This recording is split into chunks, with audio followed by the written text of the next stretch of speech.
Lucas, I think was his name, Frank Lucas. Frank Lucas was from like North Carolina. He lived in New York with his boss, who was like a gangster kind of mafioso guy, who was also black. And what he did was the Vietnam War was going on. And what he found out was he had a cousin who was stationed in Thailand. What happens in the northern section of Thailand? I don't know what it is. There's definitely farming communities, poppies and opium and heroin. He went directly to the source. What they used to be doing is Frank Lucas was a black guy, didn't have the same connections. They had to go to the Italians and the French connection to get their heroin. Frank flew to Thailand and sat down with some tribal elders and said, I have $100,000 in cash right now. I want heroin. And he made the first purchase, and they made a business transaction. He got the heroin directly from the source, pure, straight into New York. Frank was making so much money, he calls his entire family. And in the film, Denzel Washington's walking down the street in a very nice suit. He's talking to his family, and he says, my product is better than the competition, and it's cheaper than the competition. Multipliers. Is it more effective? Is it stronger? Is it less expensive? Is it this? Is it that? You see what I mean? When you get multiples, you can charge more. Okay. When you get multiples. Okay. Does that make sense? Yeah. Like if it's just, okay, it's less expensive. That's good. Consumers like less expensive. But if you can make it less expensive and easier, it changes things. I talked to a facility owner in Colorado, and I said, a lot of facility owners for spas, here's what they have a problem with: front desk staff. I see it again and again and again. Why is the front desk staff a problem? If you decide to open a facility, you smile, Ashley, why? Well, I think it'd be multiple things, I guess. Just one room for error. If they mess up a schedule or appointment. And if you're booking multiple services, and then they got to juggle software and the phone's ringing, right? Now, what I ask them is, why don't you get rid of the front desk staff, have the individual therapist manage a little bit of the software and phone calls, outsource the phone calls to a company? They could do it quite well, by the way. And then all the scheduling happens online. Get rid of the front desk staff. And they go, oh no, we need somebody here. And I'm like, why? And they're like, safety, security. And I'm like, oh, shit.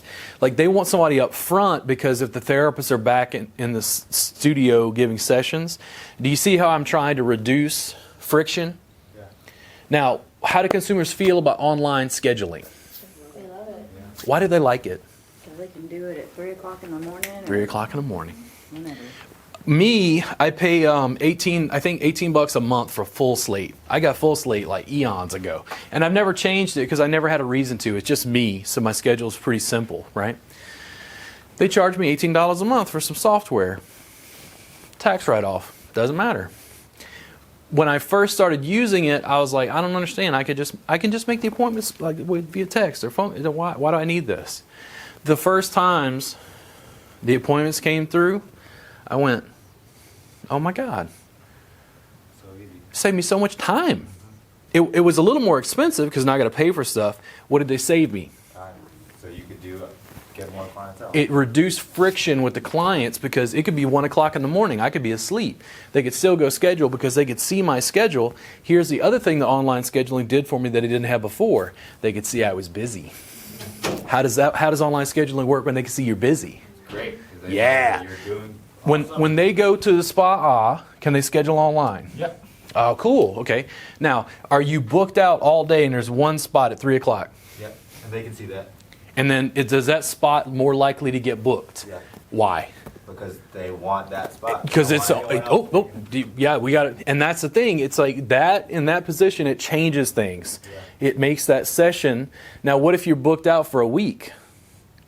Then they're gonna make sure they get a spot. Because now we have a waiting list. Yeah. You see what I mean? If you can reduce the friction, reduce the overhead, here's what I tell people about a facility. We talked about Frank Lucas. He's like, my product is better than the competition and it's cheaper than the competition. He was selling heroin. But it's the same thing, What's the right? analogy of massage therapy to heroin? Well, you know, they both relieve pain. Well, All right. So So like I said, we already have a really good reputation, and we probably have the best therapists out of all of the spas in Conway, in the area that we're at. Yep. So like you're talking about the multipliers, we're already like almost there. Okay. It's just You're almost there. we're almost You're there. almost here. We're almost there. You're almost I here. just don't know like what. Okay. 'Cause- So can you? So there's one thing where you open your own place and you just do it all from scratch. Right. How do we take Michelle's place and do this? Right, like the gradual transition, because like you said, change is gonna freak some of the regular clientele out. Okay. They're not gonna like the price increases, the Okay. menu changes. You don't have to do it overnight.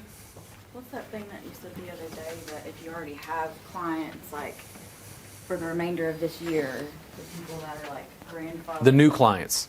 Grandfathered in. Yeah. So yeah, They're charged you extra you rate. change this on your menu of services.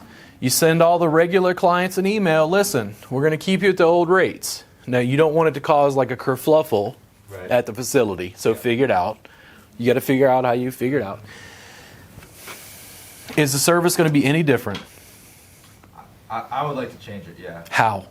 So right now, it's an hour massage, 60 minutes hands-on, but I want to bump that to like 75 minutes, where they're getting anywhere from 60-minute to 70-minute hands-on, getting a better experience and more time with the therapist. And, Okay.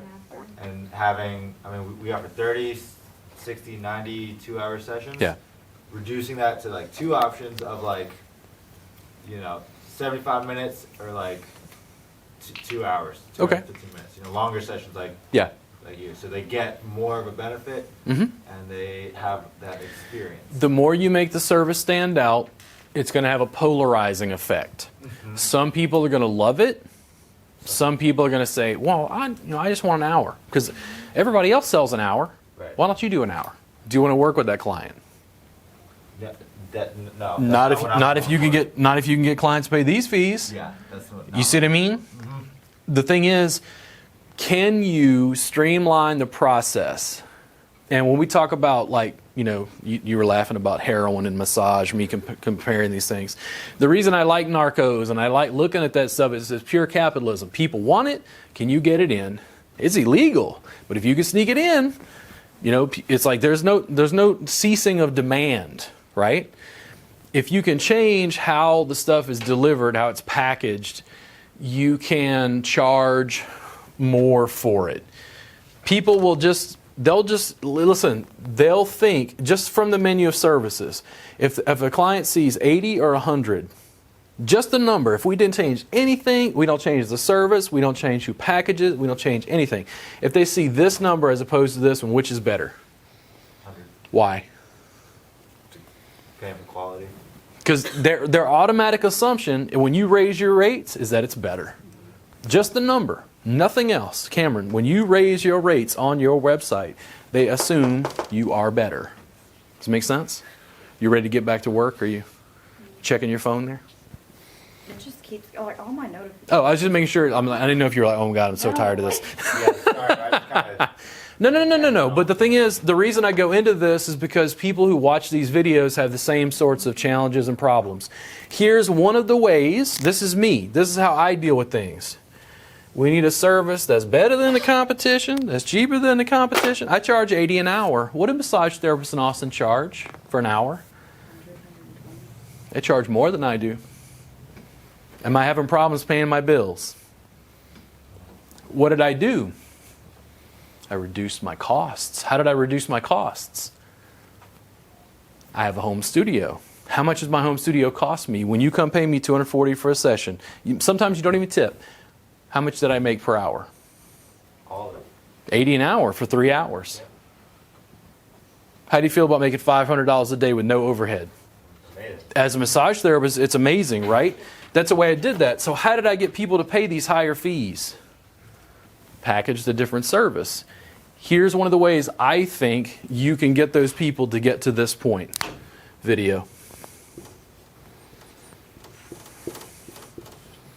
You don't have to change anything about the service. You start making video, you start marketing, promoting, talking about what you're doing. Are people in your area at all using video production to talk about their services for massage? Yes. Who? A couple spas, kind of our. How good are they? Not. Make them better. Yep. Hire a videographer. Yep. The amount of money you're charging, you're making extra money you can charge. You got to build, right? What's Michelle's long-term goal with that single spa? She wants to open 2 of them? Does she want to franchise them? Or she just want the one place to be full? Business. Hard to say right now. It's just Business. focusing on the school too. So. Oh, there's a school? Massage school? She's Okay. getting the school So, started. and the massage school is a different business than a spa, Right. right? And then I'm trying to step up and let her do the school and me do that stuff. How do we get people to feel or justify the price increase? Not that you have to justify it. You don't have to explain why you're raising fees. People know why. Stuff is more expensive. Time is more expensive. How do we get them to pay this easily? By tweaking the services and making it a more, a better experience for them. Do you educate the clients? You give them educational video? No, we Okay. we're How do you educate the clients? before and after a session. What do you do with them? Communicate with them, let them know about the muscles. Muscles? Give them some homework and stretches and stuff. Okay, here's how I look at it, and I'm in the process right now with people who start to run a Thai massage jam. I'm starting to help them build funnels, Peter.